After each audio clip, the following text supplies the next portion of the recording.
Mom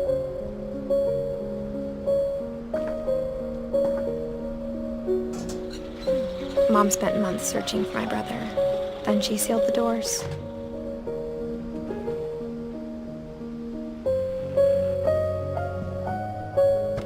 Whatever Milton had found in the house, Mom didn't want it getting out.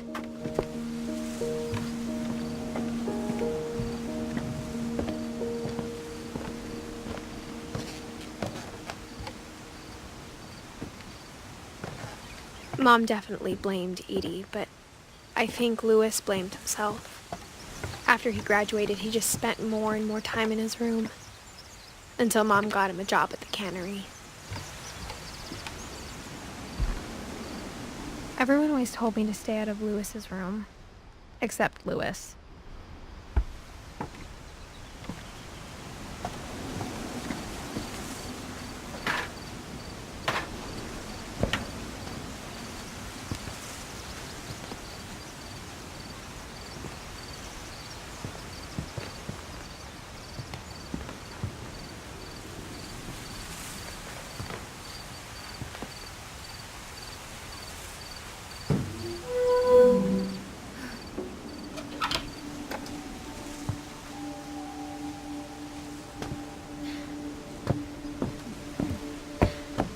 Louis's room smelled very, very familiar.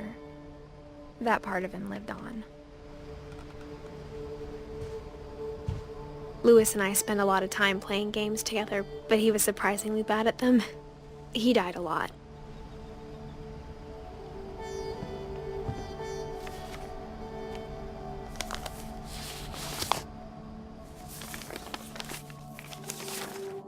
Dear Mrs. Finch, as Louis's psychiatrist, I can understand your desire for an explanation.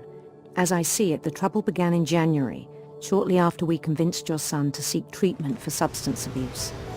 Newly sober, I believe Louis first noticed the monotony of his daily life.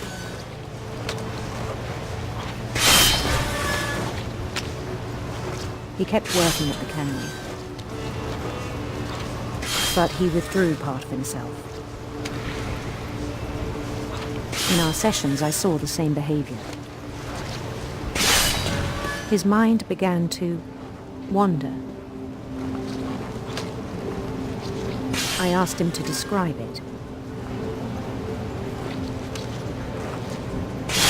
He said he started small,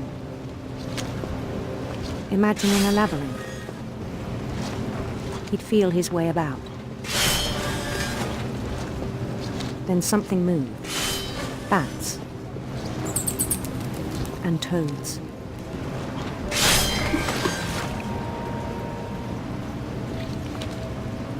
And things that have not names. He knew it was all in his head.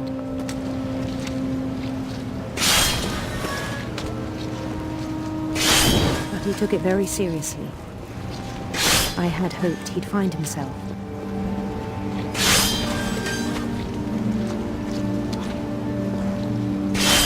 But he found something more.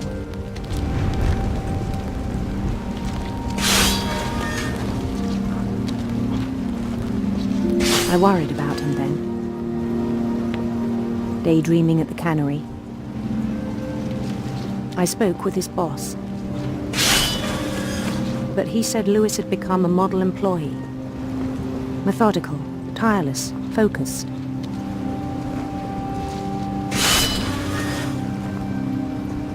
Like a whole new Louis. So I let him go on.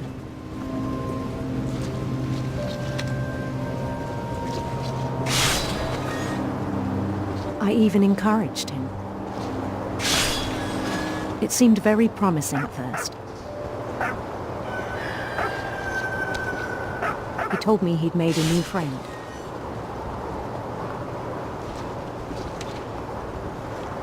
On the edge of a city he named Louis Topia.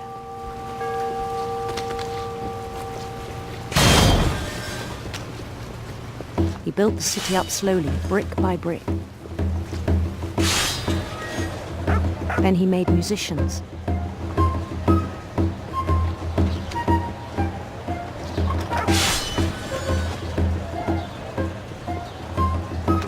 and songs for them to play. He talked about starting a band. And he was always humming something. Every day his imagination grew stronger.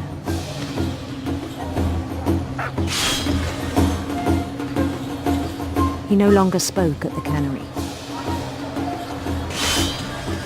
But his chopping was as reliable as ever.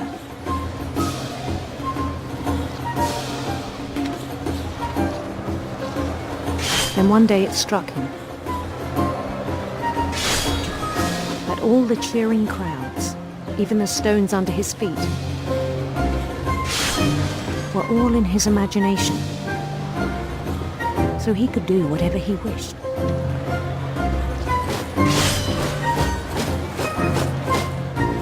He held an election for mayor,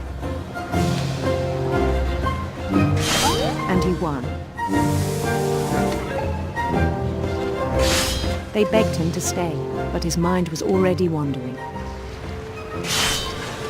It became a game for him.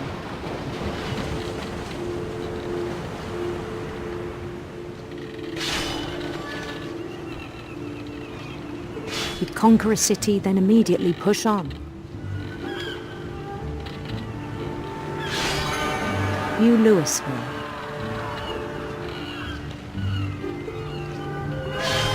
St. Louis. He started drifting away from our reality.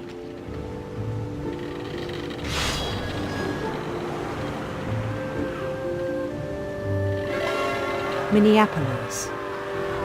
Until one day he forgot to go home from the cannery. Even as his mother pleaded with him, part of Louis kept sailing on.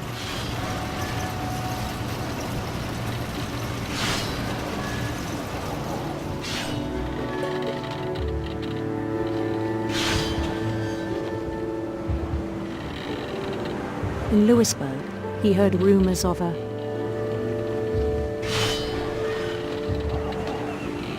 handsome queen.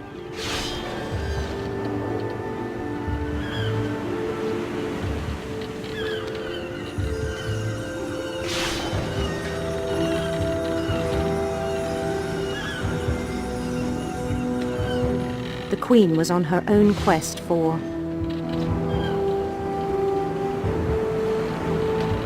sinister serpents.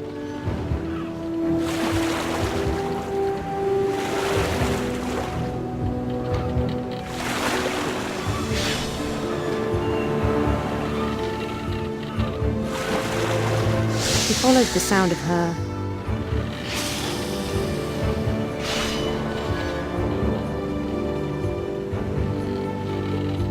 silver harp.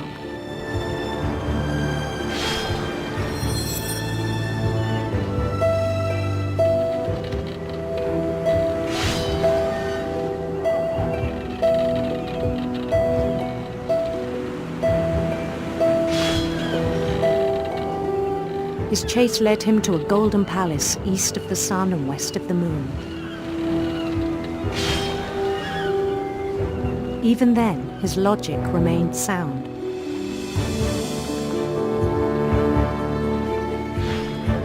He knew the world was all in his imagination.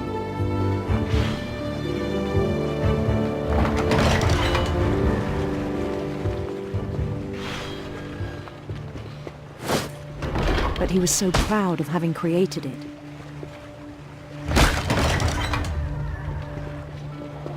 In his own eyes, he'd become something greater than a king.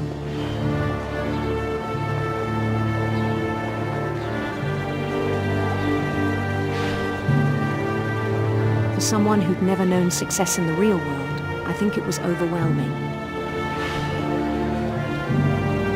And then it struck him that the real Louis was not the one chopping salmon, but the one climbing the steps of a golden palace.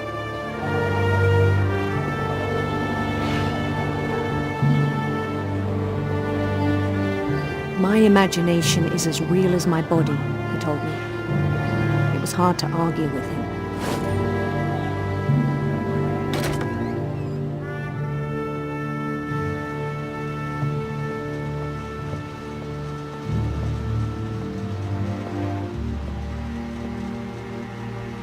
began to forget the world we know.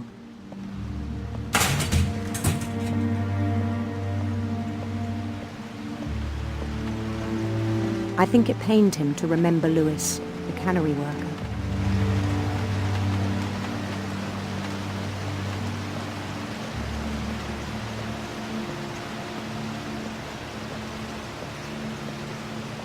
He began to despise the man with a royal contempt.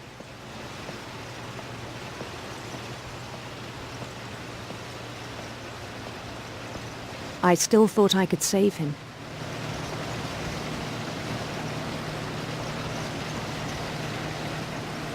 Even after he said he was being crowned king over all the lands of wonder.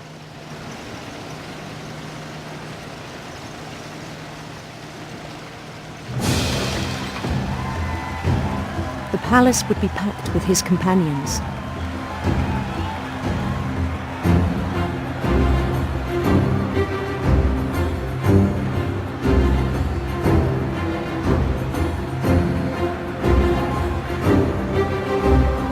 Including the wise Calico who'd insisted on inviting him.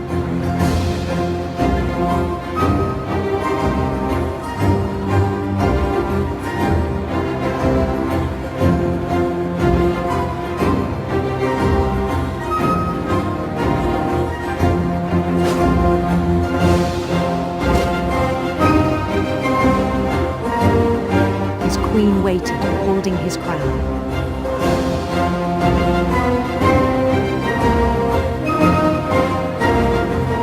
There was only one thing left to do.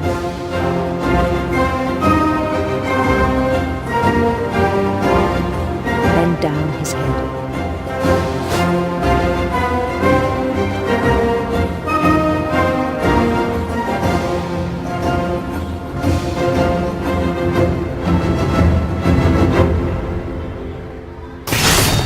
And the rest I think you know. Mrs. Finch, your son was a kind man who will be missed by all of us who knew him.